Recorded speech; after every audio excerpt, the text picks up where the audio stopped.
Okay, so the same silver tray I left soaking in distilled white vinegar. It's supposed to be a really strong cleaning agent, and it is.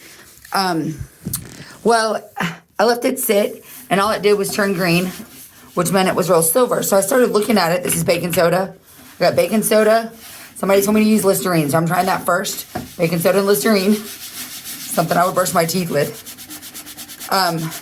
This is an antique, and this is worth almost $1,000, and I had no idea. I was selling it on Marketplace for like $30.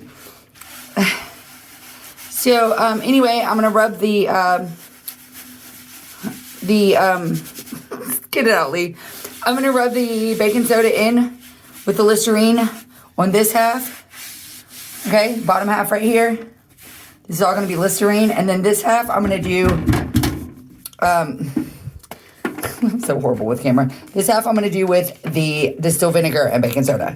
And see what happens. Okay, give me just a minute. I'll be right back with the results.